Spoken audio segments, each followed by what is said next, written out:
know real quick. Yep. Yeah. So as I was saying, I've been on this whole Pink Floyd kick, and the song "Time" it cuts much more deeply when you're 34 than when you're 17. I would like to think that there are a lot, especially of classic rock bands, that's the case. But I would think even, stuff specifically for kids would cut a little deeper. When you have a little bit of history behind you. I guess time doesn't mean as much when you have it, more of it.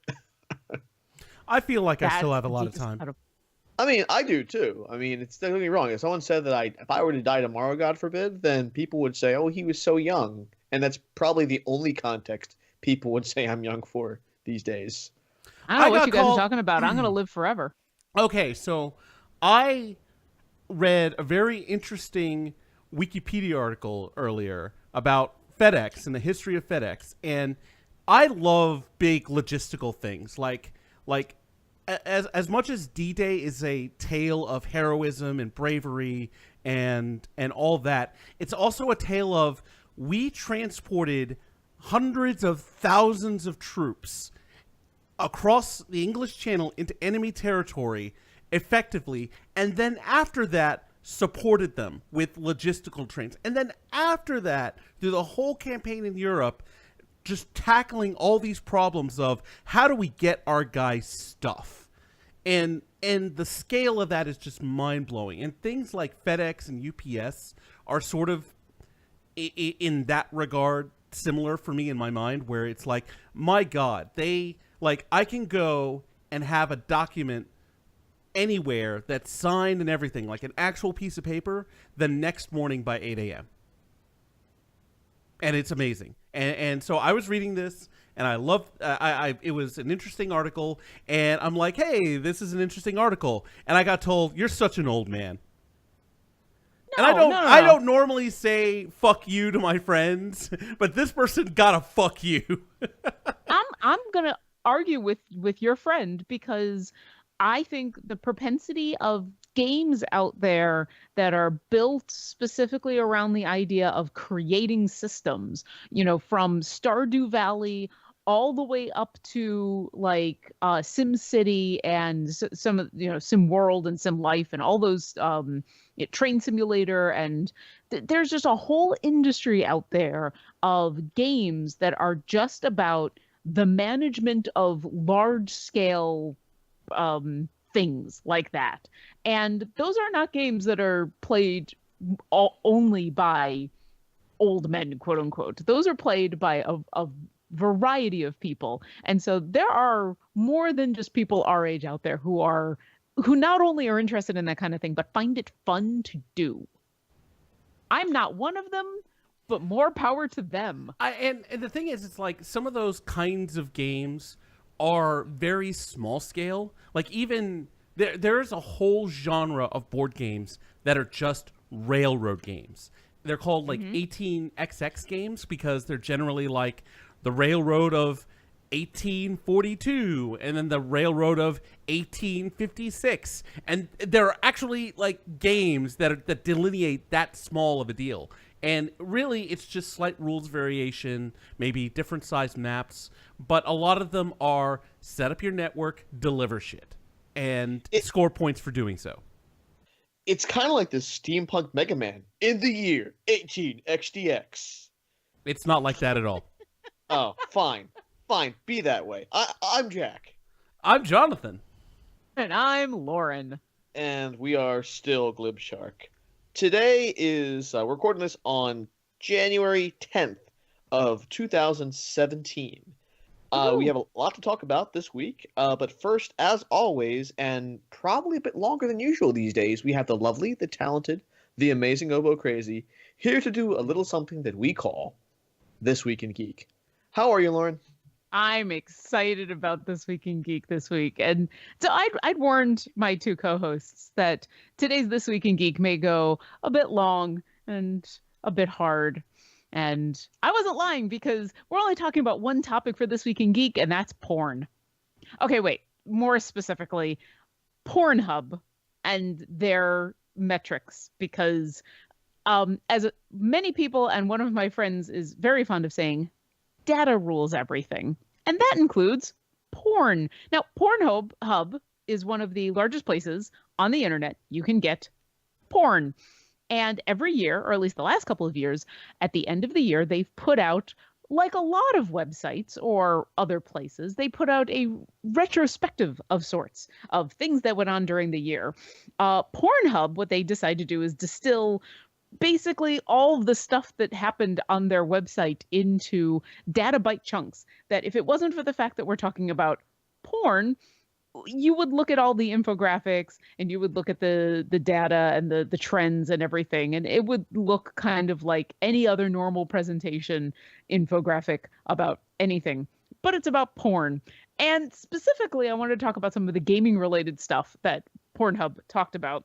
Now, you can go, I wouldn't necessarily suggest going to Pornhub.com to do this, but if you do a Google search for the Pornhub.com year in review, you can find a relatively safe for work site. It doesn't have any actual porn on there, but obviously they're going to talk about some specific terms that I'm going to avoid, for obvious reasons, because we don't want to get too dirty here, but there's a lot of stuff I want to talk about. So first, the overview, and guys, chime in when we get to some of the more fun stuff. So 92 billion videos were watched over the course of 23 billion visits to the site by millions of people. That's 64 million visitors per day, or 44,000 visitors a minute. Collectively, that's 4.6 billion hours of porn watched just in 1 year. That's a lot of porn. So divorce the porn part of it for a second. That is a website that gets a ton of traffic and rakes in a lot of data. Now, Pornhub is, of course, on the internet, which is a global phenomenon.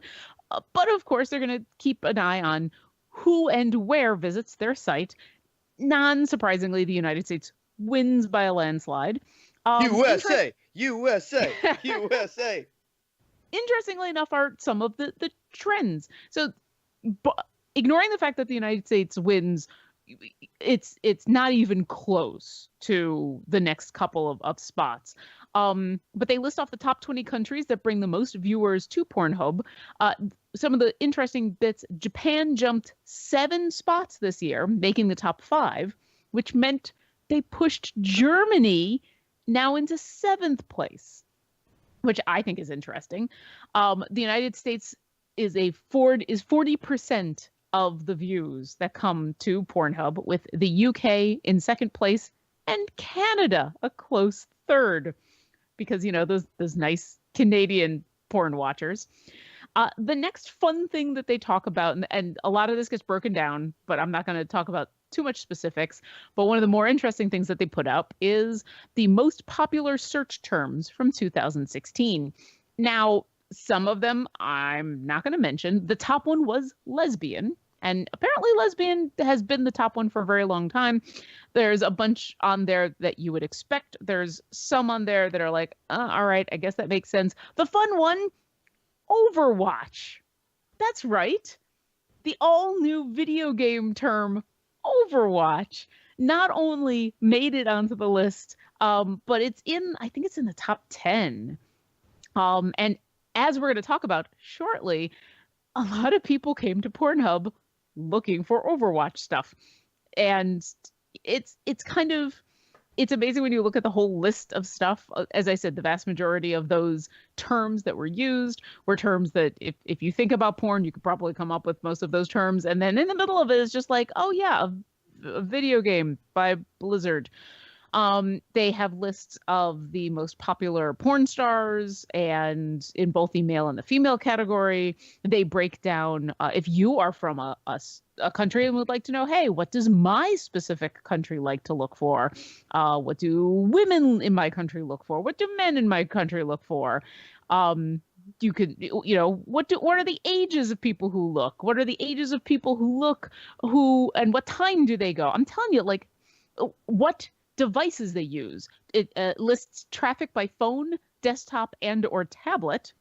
It breaks down operating systems. So, hey, just so you know, Android users watch more porn than Apple users. I'm just saying.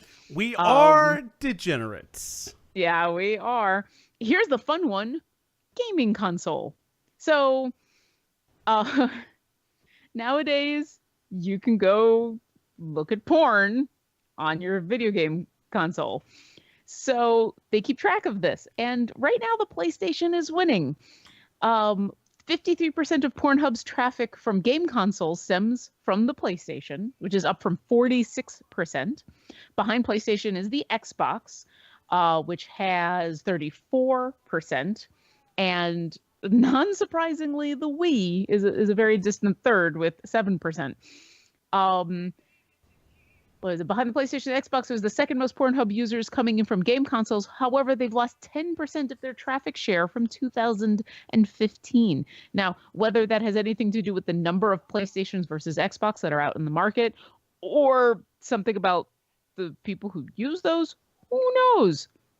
There's a whole section about VR, if you want to know about VR. There's a whole section about when people stopped watching porn to go do other things, like, say, celebrate New Year's Eve or Christmas, or what was the most popular event that happened during the year that obviously everybody wanted to watch, say the Super Bowl, and what times during the Super Bowl people decided that porn was more interesting. The World Series, let's see, the Olympics were a big one.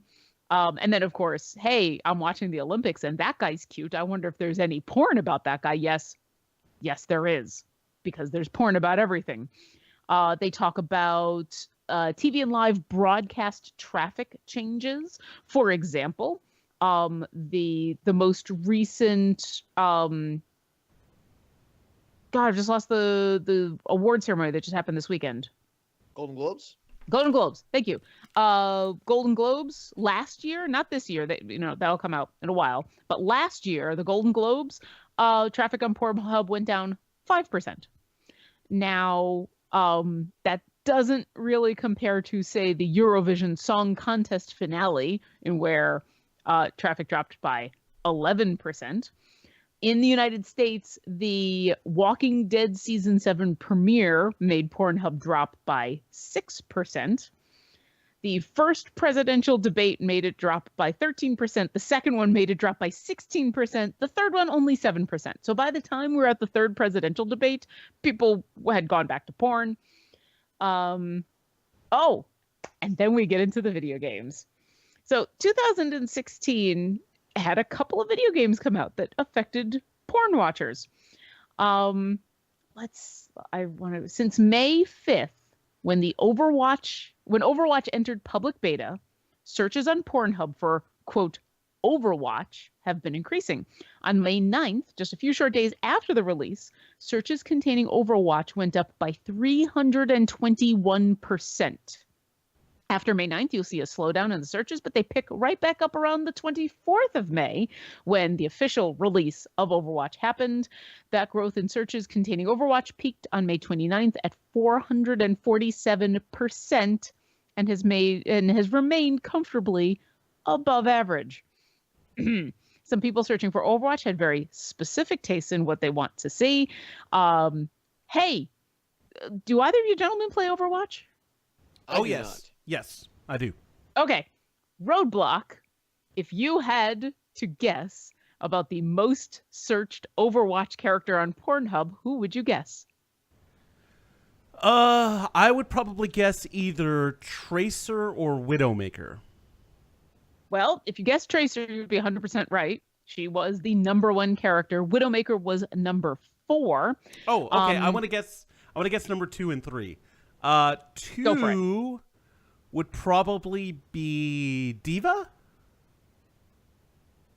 Yes. Diva is number 2. And number 3 would be that Ice Witch May. Sadly, no. May is 2, 4. May is number 6. Mercy is number 3. Okay. Yep. Hot blonde doc. All right. That makes sense. Hey, everybody loves a medic. So Tracer, Diva, Mercy, Widowmaker, Sombra, Mei, Pharah, Anna, Symmetra, and then if I know my Overwatch, having never played any Overwatch, I believe the first male character comes in 2, 4, 6, 8. At number 10, Lucio. Yeah, the skating guy. Apparently, Yeah. It's funny. Someone just tweeted or put on Facebook that he has really nice arms. I'm trying to remember who that was. All of the characters are, it's Blizzard. They make interesting, very dynamic characters, and apparently a lot of people like to look for them on Pornhub. So, Overwatch makes sense. It was a big, huge hit this year. The characters are interesting. A lot of them are obviously sexy. When I talked to Luke about this, he said, well, yeah, of course. When Overwatch got released, Blizzard put out, apparently you can just get a full 3D model of these characters. You can get a full 360-degree scan of these characters. I don't know if it's an in-game thing or if Blizzard put them out, which is apparently made, let's just say, amateur movies with Overwatch characters relatively easy. So, Pornhub. But at least we're talking about mostly human characters. I know there's the robots and other things and a gorilla and other things, but mostly we're talking about humans. Then there's Pokemon Go. So Pokemon Go was very popular for a very long time. It still is fairly popular. And a lot of people were looking for Pokemon on Pornhub. Pornhub saw a huge increase in searches containing Pokemon, even if the worldwide release wasn't until July 13th. Searches on Pornhub, including Pokemon, peaked on July 13th at 271% of their viewership. So you might be wondering, well, what exactly were Pokemon people looking for? Searches for Pokemon's Misty peaked on July 19th. Fellow Pokemon Pikachu and Trainer Ash also made the shortlist. So 2 humans and a Pokemon. So that brings us into, of course, just video game characters in general. And yes, I've already said Pikachu is on the list. Misty and Ash are on the list. We've named off a couple of Overwatch characters. Gentlemen, you are both video game fans. If you had to pick from a list of video game characters who would show up as popular searches on Pornhub, who would you choose? Let's go with Jenga first. I want to say Samus from Metroid. So surprisingly enough, she's not on this list. Well, I guess no game's come out recently, so might not get exactly. I think maybe demographics wise, but she does not appear on this list. Roblox, would you like to steal? Yes. Let's see. Lara Croft. Once again, top of the list. Lara Croft with an increase of 178%. She had 2,498,073 searches over the course of 2016. Django, would you like to make another guess at another character who appears on this list? Oh man. Commander Shepard? I didn't even think about that. FemShep does not appear on this list, but I bet you if you went to fanfiction.net, that'd be a different issue. Roblox, would you like to steal again? You think you can come up with another character? No, I got the top answer, so I'm good. Okay, so I'll run down a couple of these. Lara Croft easily makes the top. Tracer from Overwatch is up there. Number 3 is Zelda. Zelda. Yeah, Zelda's there. I don't know why. Why do people like Zelda? That guy's a dude.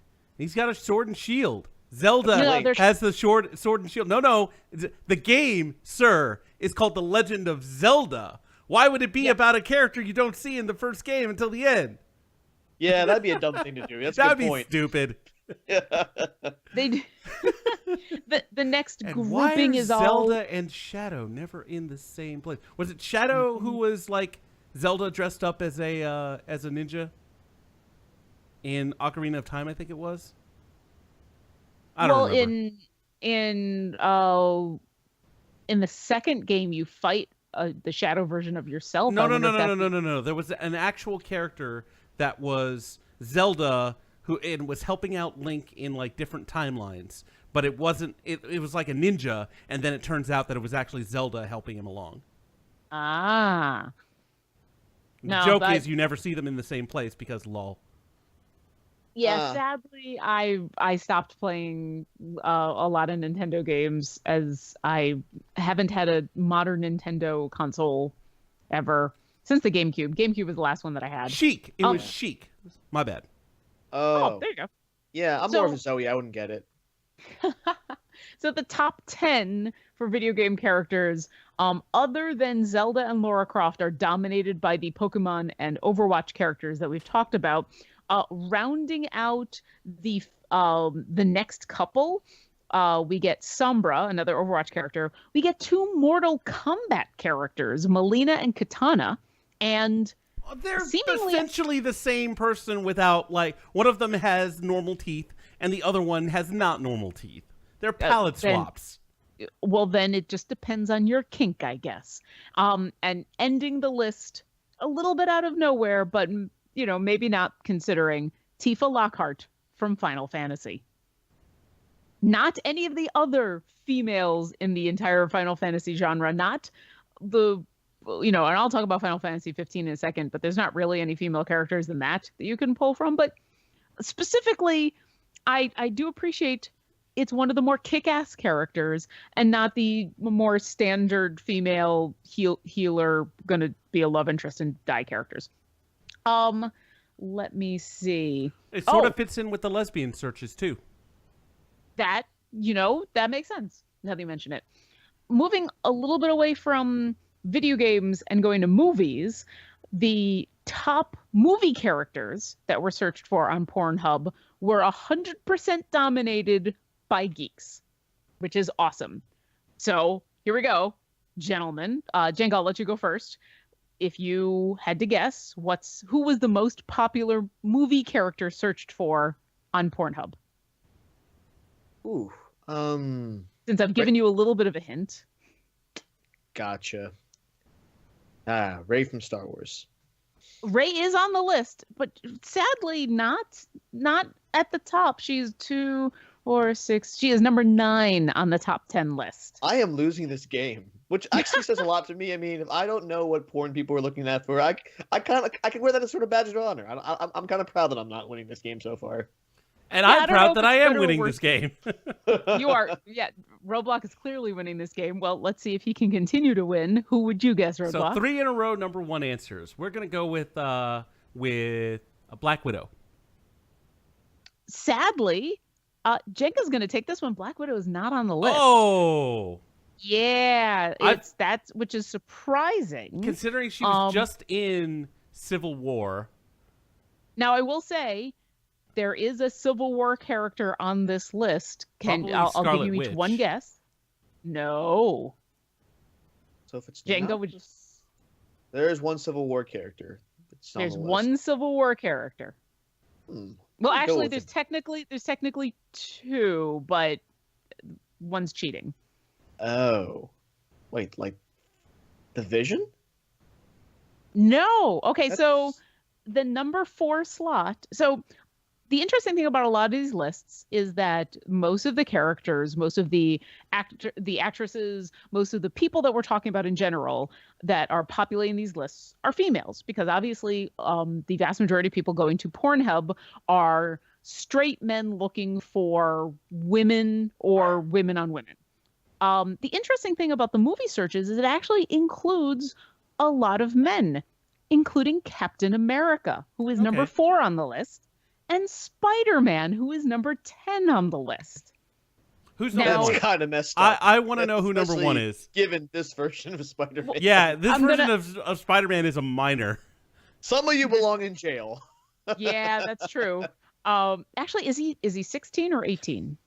Oh no, he's in high school, isn't he? He's in high school, so he's I think like 14 years old. So like no, he's not. He's not that young. No, he's 15, I think he's 16. I think he's probably 6. Well, we don't know for sure. Anyway, as Rhodey said, Jesus, how old is this kid? I know, right? There is one more Marvel character who appears on the list. You guys want to make a guess? Iron Man. Not Iron Man. Wow. People are sick of Tony Stark, I guess. I'll give Black you a Panther? hint. He's not in Civil War. He's not an Avenger. He's not in Captain America Civil War, and he wasn't in the Avengers. Star-Lord? No, actually, Deadpool. Oh, okay. That makes sense. Yeah. Deadpool is number 5. Now, Again, he just had a movie came out, and he's already kind of a sexually charged character, so that does make sense. yeah. Well, and he was one of the most increased. His peak increase for searches was over 455%, which is kind of amazing. So that rounds out. There were 3 Marvel characters. There was Rey, as we said, from Star Wars, is number 9. The Ghostbusters in general from the most recent Ghostbusters are number 8. So I guess they just classify Ghostbuster not, as a classification. I don't know, as a character. Other than those, the rest of this list is populated by DC characters. So while DC movies aren't necessarily winning at the box office or with the critics, they're winning in Pornhub. Yeah, the top 3 characters are DC. 4 is Captain America, 5 is Deadpool, 6 and 7 are DC characters. Probably So, like Batman, Wonder Superman, Woman. and Wonder Woman. A little bit. Number 2 is Batman, and number 3 is Wonder Woman, and then 6 is Superman. Can you guys guess number 1? Who wins by Harley a Quinn. long shot? There you go, Harley Quinn. I was like, I just watched the CinemaSins for Suicide Squad today, so that I should have picked up on that. Yeah. That's okay. As I said, this is an interesting list. It is 100% geek dominated. It has more men in relationship to women than pretty much any other list that I've looked at on this site. The Joker is the final character, for those of you who are wondering. So let's see, we got Batman, Captain America, Deadpool, Superman, Joker, and Spider-Man. So yeah, 6 of the top 10 movie character searches were men instead of women, which is kind of interesting. However, Harley Quinn wins by a mile. Her searches in 2016, there were 10,142,636 searches for her. The number 2 slot was Batman, and he only made it to 3 million. Like, she won by a long mile. Her search growth was kind of insane and had 2 very specific peaks. One, obviously, when the movie came out. The other one, Halloween, of course. Right. Because you don't even have to put sexy in front of her name for a costume. You just look up to Harley Quinn. There was a comic I saw where it was a girl at a party and she was dressed like a witch, and then every other woman at the party was dressed as Harley Quinn. That's kind of awesome. I haven't even really scratched the surface. I've just kind of done a few of the highlights, the big stuff, and then the geekier stuff. But listen, I highly recommend looking at the full list that Pornhub puts out, if only from a purely analytical and just the standpoint of what are people searching for? What are people looking for? It's super fascinating, at least to me. And I'm not a porn person, so definitely check it out. Absolutely, if you are a porn person, get some ideas for your next porn search. And it's just really cool. Pornhub puts out some of the best data-driven stuff out there, and I find it amazing and fascinating. And so now, maybe this will become a yearly thing for us to do as our first This Week in Geek after the new year, is I'll just be like, guess who got sexy on Pornhub tonight?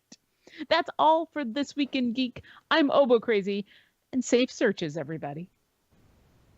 The world is indeed a strange, smutty place. And if you have a topic you want Obo Crazy to read live and on the air, just hit her up on Twitter at Obo Crazy. Hit up all of us at Glib Shark, him at Jack Edithel, and myself at Road_Block. And if it's smutty, if it involves golden showers, well, probably not if it involves golden showers. But if it's smutty, read it live and on the air. And both for better or for worse. There is a whole section in there about Trump and the Trump family. So you Well, can go read about what apparently, people were searching for. according to a classified intel report, there may be real videos of Donald Trump doing things in Russian hotels. Because Yeah. apparently they bug and camera their hotels when people like Trump visit. Who knew? You know, the sad fact of the matter is, and I'm not sure if I really want to go too far into this, mostly no, we because don't it's have to. breaking No. news. Yeah. This is all I'm going to say about it.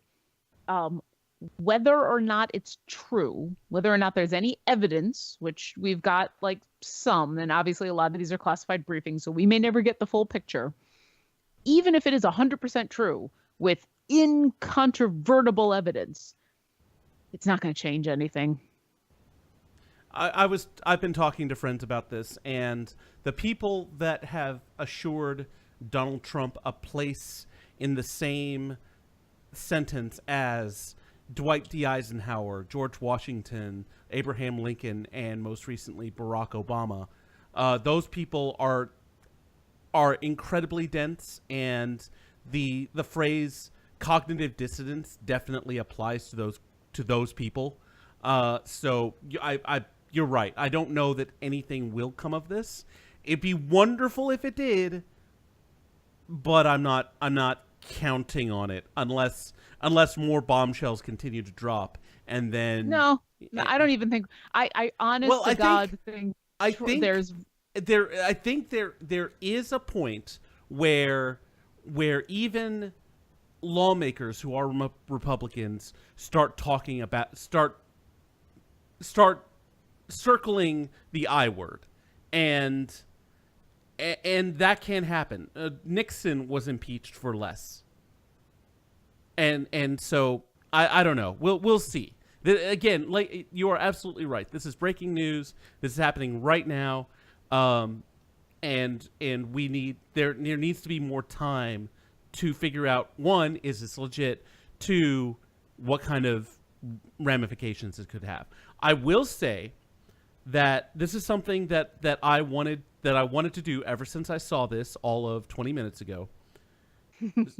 So someone put up a tweet, and it is styled in the way of, for those of you who have seen Hamilton, as you know, throughout the musical, you get little bits from King George, originally played by the wonderful Jonathan Goff.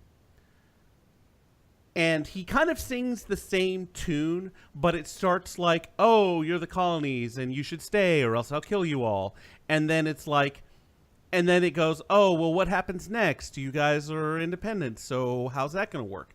The last song, at least the one I'm familiar with, because I've only listened to the soundtrack. I haven't actually seen Hamilton. But the last song is right after George Washington retires. And so King George is like, well, I didn't know you could just step down. That's not something that ever occurred to me. And he sings this. And so his assumption is that the next president is going to be an even bigger personality, an even bigger force of will. And it's John Adams, who historians kind of agree was not a great president.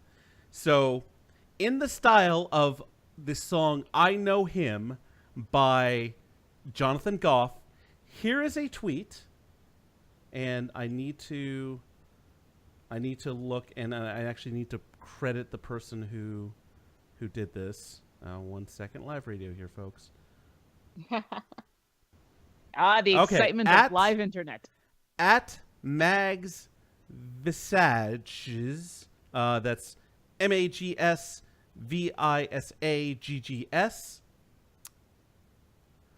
Donald Trump.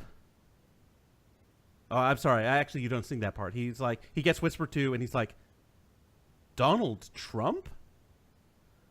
I know him. That can't be. He's the orange guy who spoke to me all those years ago. What was it? 92? In a scene in Home Alone 2. And I thought that was excellent. I love that. Dude, it is excellent.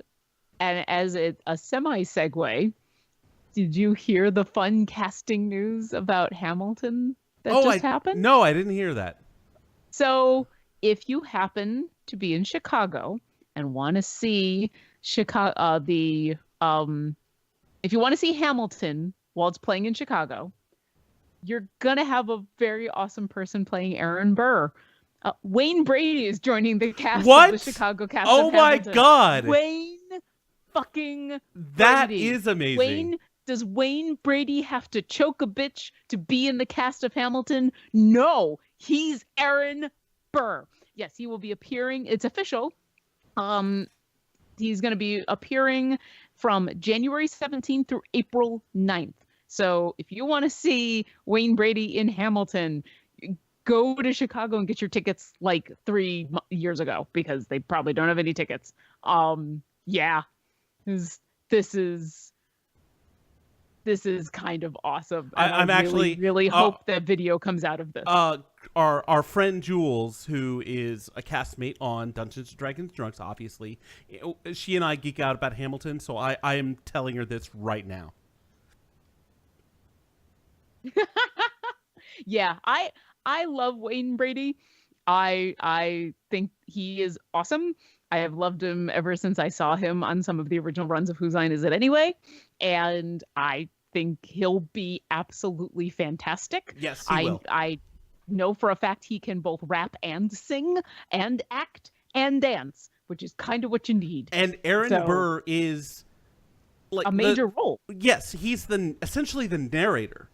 And the musical is called Hamilton, but by far the character you spend, I guess it's pretty equal, and that's fine for this because it is about Hamilton and Burr, and he can carry this. It takes an awesome force of a performer to do Aaron Burr, and it has been done very, very, very well in the past. And hold on, I'm just confirming here. Oh yeah, I'm seeing the news here. Oh my God. Yeah, it just came out like yesterday, I want to say. It's as if there was as if you needed more reasons. Yeah, Leslie Odom Hamilton. Jr. originated the Aaron Burr role in Hamilton, and if you've listened to the soundtrack, you know he's phenomenal. Yeah, absolutely phenomenal. Those are huge shoes to fill, and Wayne Brady's gonna fill them. Thumbs up, 2 thumbs up, Wayne Brady. I love that man. Then again, I kind of have a soft spot for anybody from Whose Line Is It Anyway, either the British or the American cast, but especially the American cast guys and girls who can sing and do the songs out of nowhere. That right. Always impresses the hell out of me, because I know how hard that is. So yeah, I have no segue from there, but as soon as you started talking about Hamilton, I'm like, oh, I saw news that'll make everybody happy, and we can get away from Donald Trump to talk about Wayne Brady. That is definitely something that we need right now, because I was bad. I did not watch Obama's farewell speech. I will tomorrow. I will have plenty of tissues, and it's going to be rough watching it, especially with some of the news we're getting, and just in general of who we're getting after this truly classy guy. Say what you want about his policies. There are a lot of people who are going to disagree, and there are a lot of people that for some reason just feel like they need to tear down everything he built just because he built it. And I don't get that. All that aside, he was a gentleman president. Yeah. He and Michelle Obama occupied the White House with an elegance and a passion that has done them and our country credit. And I think it is especially clear right now that we're losing a man who not only had that class, but was a really great speaker. He had an eloquence that was not just, oh, he's a politician and so he's got to be able to speak well. He had and I'm sure the farewell speech will once again, as you said, bring me to tears. He had a way of delivering what could be boring policy speeches, what could be, very kind of run-of-the-mill things, and giving them life and energy, and especially after, as you said, say what you will about all of the most recent presidents that we've had in, say, the last 20 to 30 years, I think he's definitely one of the most charismatic. And while I continue to argue that charisma is not a necessity, I would much rather have someone who is well qualified and intelligent and well prepared for the role, and I can live without eloquence. I mean, I've been a fan of John Kerry and Al Gore because I don't need a pop star, and I don't need I don't need an actor. I don't need someone, this isn't D&D. I don't need charisma. I want intelligence and wisdom as my primary stats for president. However, when you have someone who is intelligent, who is wise, and who is also charismatic, that is a powerful combination that is hard to argue with. And I think you are absolutely right. And then Michelle Obama comes along and has the strength because, oh my God, her arms. Michelle Obama, again, you talk about bringing class to their role as first lady. Like I will say this about Laura Bush. I didn't like her husband as president, although, I mean, shit happened, bad shit happened during George W. Bush's presidency, and I think he has to live with that. He has to live with a lot of very, very, very costly mistakes. That said, Laura Bush was again the classy first lady. She was always put together. I get the feeling she was pretty smart. I don't actually know all that much about Laura Bush, but I never. She always seemed someone that was very, very well put together. That you would envision a first lady being and out there. And then Michelle Obama comes along and does an even better job. I think, and not only is classy and intelligent and involved, but has a great, like her husband, has a great sense of humor. I remember one of my favorite Michelle Obama moments was they were shooting something for her physical activity movement and kind of campaigns that she wanted to do, and so and it happened that the Miami Heat were at the White House because they had recently won a championship, and so like Dwayne Wade and LeBron and those guys are like kind of standing around the Oval Office, and someone holds up a basketball goal, like a little play basketball goal, and then Michelle Obama comes behind everyone and dunks it on that goal, and it's just like, yeah. One of my favorite moments. She probably did it in heels. Probably, yeah. Probably. Yeah. Yeah, it's been, and then you know what? Joe Biden. I love that man. He's awesome. And I know the last couple of months have been filled with kind of crazy Joe Biden memes, kind of using the fact that he's awesome but ridiculous. Yeah. And using that, and so now he's become everyone's favorite uncle. Like, Joe Biden has consistently also been just like what you kind of want out of a politician. You want a self-deprecating sense of humor. You want someone who's got a ton of experience. You got someone who's intelligent. You have someone who's, willing to work with people on the things that matter and willing to say, screw you, no, to the things that they're not going to compromise. The video that Obama put out, that was, I think it was about a month ago or so. And it was basically just a humor video of him talking about what is he going to do after he retires from being the president. Yeah, I saw that. Yeah, and it's got Obama lying on the couch asking Biden, what am I going to do? And all Biden wants to do is try on aviator sunglasses. It's just like, what do you think these look like? How about these guys? It's the best. So, yeah, I'm gonna miss them. Okay, I have no fun segue to get away from this topic to another topic like I did for Hamilton. Hey guys, there's a TV show that I just watched I want to talk about for a little bit. Go for it. You've been Jenga had to step away from the mic for doggy reasons, but he is back. So tell us all about your TV show. Okay, so my wife and I recently got Hulu, just sort of to supplement our current cablelessness, and we're looking for stuff to watch, and we found something called Emerald City, which is on NBC show, and as the name may suggest, it's a retelling of The Wizard of Oz, but it's a bit darker. It's actually substantially darker. Think Waterboarding of Dorothy by the Munchkin Men. Darker. Oh, jeez. Yeah. So, I mean, it's a little different. It's dark, but sometimes brooding and dark doesn't equate to deep. It's got an interesting cast. The world it's building is kind of interesting, but you can tell they're just kind of elbowing you in the ribs, being like, hey, it's the Scarecrow, but he's also kind of up there like Jesus. It's kind of weird. It's kind of dark and demented. The best thing about it for me is Vincent D'Onofrio as the Wizard. That's like perfect casting. It's not like this beneficent kind of goofball person. He's basically a tyrant.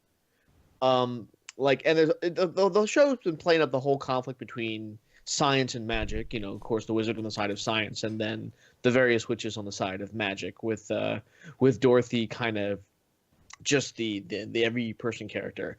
I like that it's a person of color that playing Dorothy. I mean, I won't spoil too much about it, but overall, this reminds you of Kings a little bit. You guys remember that show on NBC a few years ago? Yeah, that was the one. It was the retelling of one of the Bible stories, but set in like a modern autocratic society. Basically, the story of King David set in modern days, and it gave me a kind of King's vibe, the vibe in that this is a high concept idea that is a lot better on paper than the execution of it is. It's got one season written all over it. I mean, of course, season 10 of we could be talking about season 10 of Emerald City at some point, and I'll gladly eat crow at this point, but it's kind of like Caprica too, in that it had this sort of really intriguing idea, like what if it was more gritty and what if it was different, but it doesn't really go anywhere with it. I don't know if I should stick with it or not, like, because they're leaving the door open for the Tin Man and the Cowardly Lion, but I thought Wicked did a lot more clever way of it, where it was more like kind of, spoof. The actual book Wicked, I've never seen the musical. I thought that they did a better job of skewing that world and telling some social commentary. This doesn't seem to have any kind of commentary on it, other than that, hey, what if the Wizard of Oz was like that Return to Oz movie that you thought you dreamed of in the 80s, but darker and for adults? Like, okay. You mean The Wiz? You mean The Wiz? It was called The Wiz. No.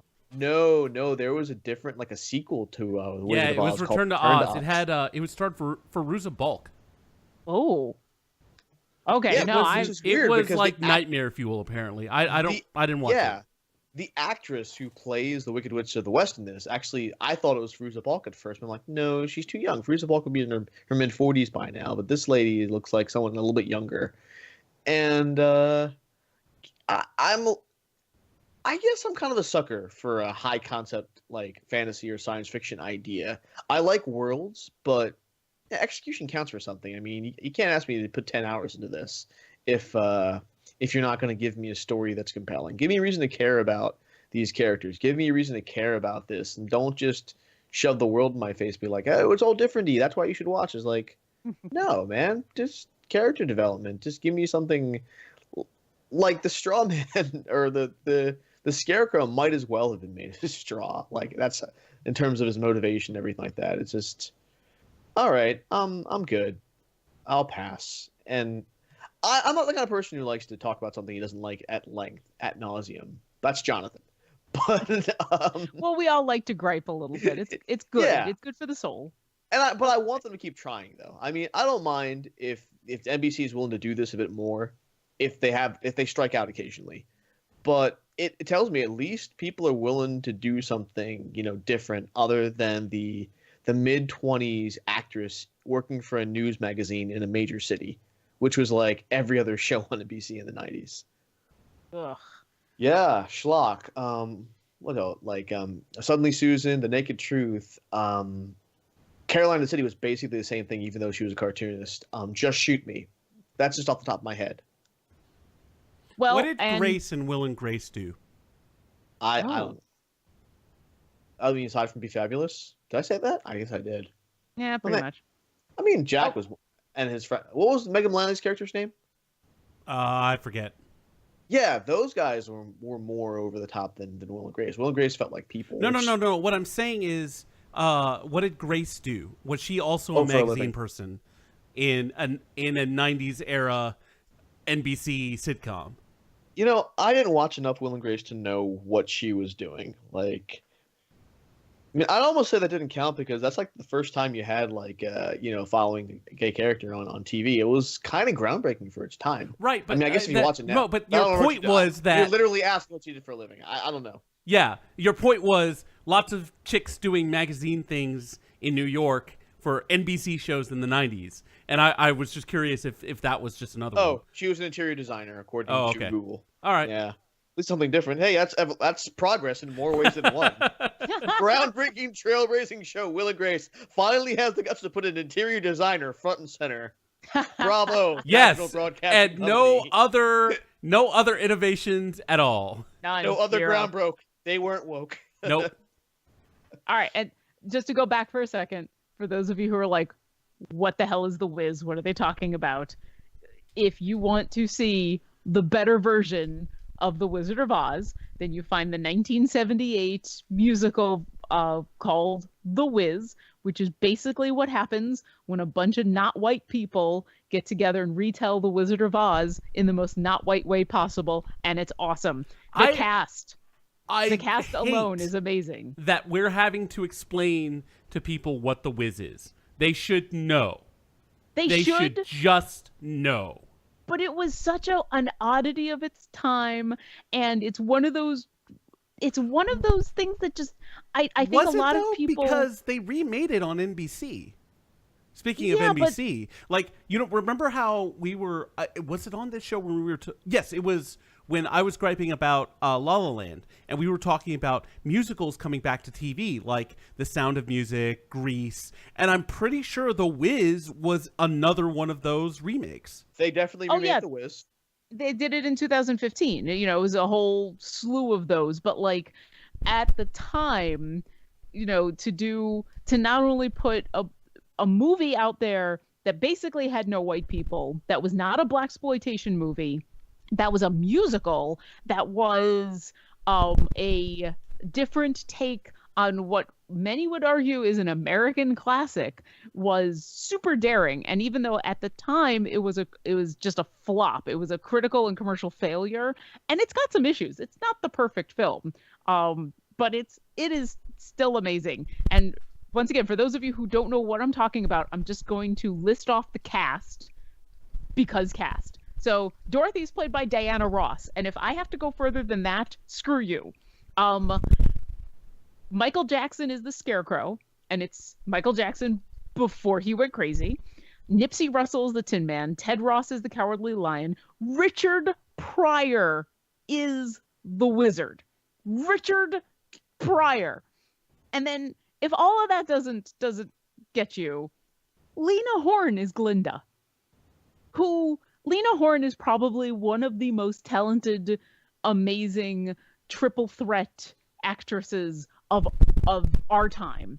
And she is elegant and amazing in anything that she is in. She was on The Muppets and made that into the most elegant, amazing thing on the planet. So if you ever get the chance, go see. You could probably find it on YouTube. It wouldn't surprise me if you could find the original. You could probably find at least some of the numbers on YouTube. Yeah, absolutely. And it's the original music is awesome. The cast, as I said, is amazing. It's a little weird and crazy. And speaking of nightmares, there's a whole sequence in where they're going through, I think they're going through a castle, and there's a whole bunch of pillars, and the pillars essentially come to life and try to crush them. And I had nightmares about that for a very long time after seeing that, but it is super cool. And Ease On Down the Road is a great song. I remember one of my favorite moments was Glinda telling Dorothy, asking her incredulously why she wants to go back. Where's New York City, and why does she want to go back to it? Mm-hmm. Yeah. It's so cool. Speaking of other really cool movies, I got a chance to see a movie last night, actually, that I've been wanting to see for a while. Luke and I sat down and watched Kubo and the Two Strings, and it was beautiful. It is absolutely gorgeous. I really enjoyed it when I think I saw it over the summer, and I thought it was simply magical. The music was awesome. The characters were awesome. The animation was phenomenal. I like the two sisters, bounty hunters, are so well done and so fucking creepy. Oh yeah. No, the whole thing, if for those who've not heard anything about it, which sadly might be a lot of people, because it was one of those movies that kind of flew under the radar. Like, I didn't hear about it until it was like a week before it was going to get released, and then it was kind of a struggle to even find a place to see it, which is why I didn't see it until last night. It's stop motion animation, but it's papercraft, it's origami, it's well, some of it is like when he makes origami, that is papercraft. I think the characters themselves are their standard rigging models, because they've done like Caroline before this, I believe, and then when they founded this studio, they had also worked on other things. But I think this studio's first motion picture was Caroline, and then this is their next one. But when Kubo uses his magic to make paper, to make origami, that is real origami. And there's other bits of origami in there. You're right. I think some of the monsters are too. Yeah. Yeah, and other bits that. So it's interesting because, like, Luke and I were talking about the movie afterwards. The story it's essentially a fairy tale. And so you have to let it be a fairy tale and not examine it like you would a quote unquote real story, because it's a fairy tale. It has huge plot holes if you look at it. If you question why certain things happened or how certain things happened, the whole story will fall apart. But what it does incredibly well is tie itself together in numerous deep ways. So the origami that he does and the music that he plays and the magic all are peppered in different ways throughout the whole movie, as well as the fact that he's a storyteller. He uses his music and his origami skills to tell stories, and stories are such an important part. And you know, your history is your story, and all of that interweaves so excellently throughout the whole movie that the fact that it's told as a story, it's told in you essentially find out that it's told as a story in a almost a flashback. That's not a spoiler, it doesn't matter. The very opening lines of the movie are him telling the story. That you forgive it these whole big holes. Luke and I were almost jokingly like, well, and then why this and why that? And eventually you stop, because it's like, well, you might as well take a grim fairy tale and start asking about plot holes in grim fairy tales. It's useless. But yeah, it's absolutely gorgeous. The music is stunning. If you recognize the movie at all, it's probably from the trailer that included a version of While My Guitar Gently Weeps that's played on traditional Japanese instruments. That is the music in the credits. Yes, and they revisited it in the credits, and oh my god, I didn't want to leave. Well, I know, right? And I'm actually, and the credits are awesome. They did fun stuff with that. I'm kind of glad that they didn't put that in the movie. Right. I think a Western song like that, even done in a traditional style, because they did such a good job of it's a story about, it's almost a Japanese fairy tale. I have no idea whether any of this is tied into real myths or legends in Japanese culture, but if you told me afterwards, oh yeah, this is a story in Japanese myths, and they did a movie about it, I would 100% believe it. And they take such care in portraying Japanese culture, especially traditional Japanese culture, in such a gorgeous and yet normal way. It's not a Western glorification. It's not, the cast is primarily people of Japanese descent, but that nobody speaks in a cliche Japanese American accent. They all speak in very common speech. And it's just kind of gorgeous to watch. And yeah, 2 thumbs up. Really enjoyed it. I think Matthew McConaughey might be my only problem with the movie. He does kind of stick out because he's a decent Texas voice actor. Yeah, but it's kind of weird having a samurai bug be Texan. It's a little strange. I will say that this is a movie that shows that even bards can be badasses sometimes. Oh yeah. Yeah. Because you're 100% right. He's a bard. He's a traditional D&D bard. Yep. In all the best ways. So I talk about using your charisma as a weapon. And this is it. Like, if you have any questions about that, like you're like, how does that work in D&D? Kubo and the Two Strings is absolutely the movie you need to see. Yep. And while we're talking about good movies that we have just recently discovered, and I know we're over time, but I don't care because you just I still got a few more minutes. Yeah. I finally got around to seeing Boyhood this weekend.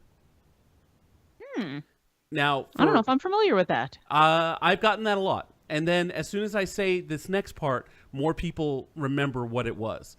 So last year, I don't remember if it came out in 2014 or 2015, but I think it was up for awards last year. Richard Linklater, who made Dazed and Confused and Waking Life, and is a South Texas filmmaker, which is one of the reasons why I like him. 12 years ago, I actually more like 14 now, he'd had an idea for a movie, which would be about a kid growing up.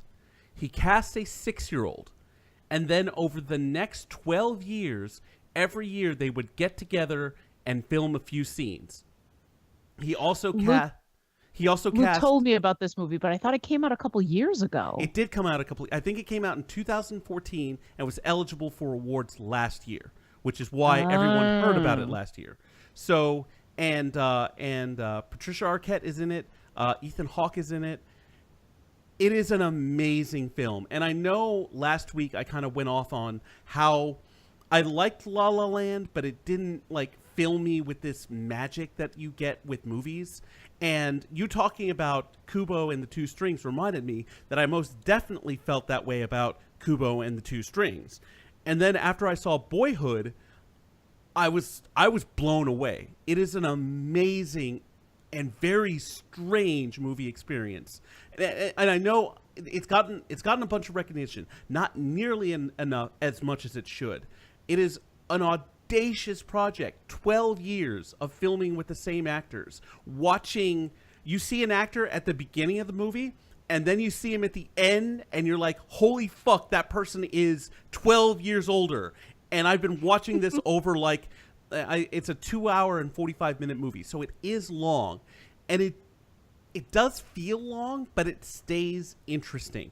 And a lot of that has to do with its gimmick. The fact that one scene you're watching this kid, and then 40 minutes later you're like, holy shit, that kid is a lot older now.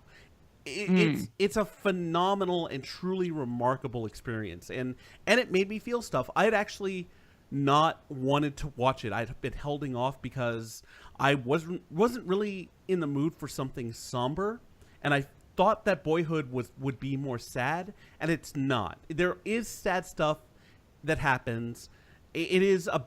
tries to be as true to life to the existence of a child and them growing up. So bad stuff happens, and this movie doesn't dwell on it. I think one of its biggest messages is that life goes on, and it's an amazing movie to see, and it's on. I think it's on Netflix right now, so it's another one that I would highly recommend catching. If you can block off 3 hours and want to have. Oh shit! Well, it's 2 hours and 45 minutes. Wow. Okay. And like I said, it is a long movie, and by the end of it, you're not going to be like, "Wow, that time just flew by," but you will be intrigued, oddly intrigued. And like I said, my expectations for this were pretty high, and I admired it initially before I even saw it for its scope. It's the fact that a IFC decided, hey, we're going to allow you to make this movie for 12 years. Actually, I saw something on Reddit, in the movie subreddit. IFC closed the books on this movie, I think 8 years in, because they had forgotten it was being made. Oh, jeez. So Richard Linklater apparently had his house burned down at some point in that. So he took the insurance check, and that was the budget for the movie that year while they sorted things out with the production company. Wow. Yeah. This almost I remember hearing about this now, as you said, as soon as you started to explain it. Oh yeah, okay.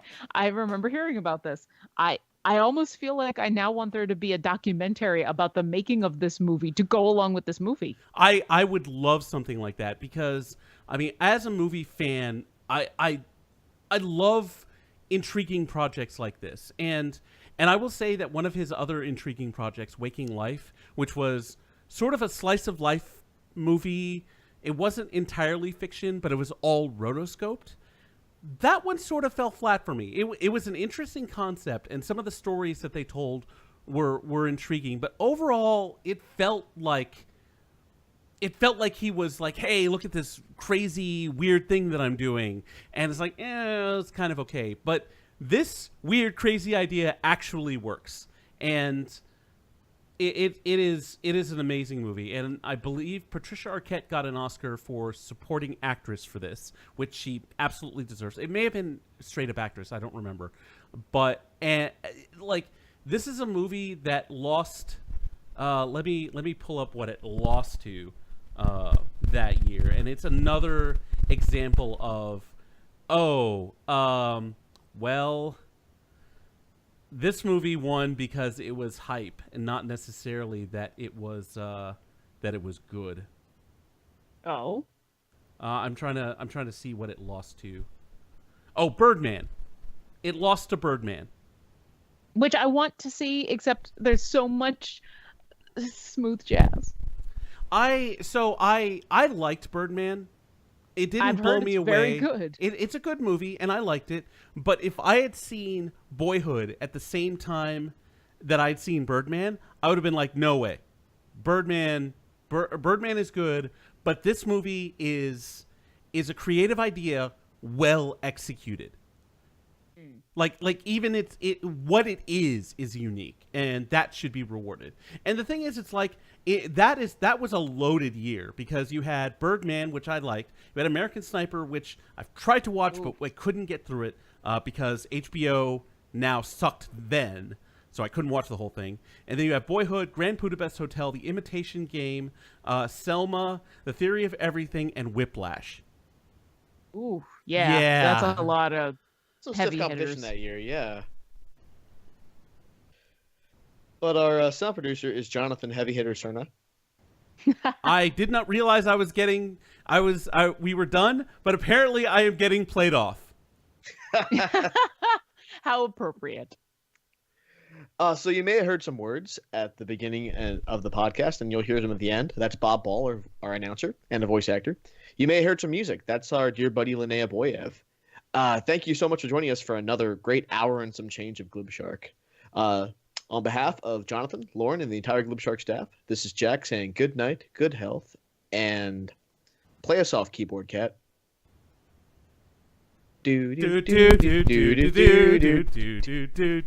That's gonna be I was so. avoiding doing that. I was so I avoiding doing waited that. a beat, and I was like, I know this is gonna happen. I know this is gonna fucking happen.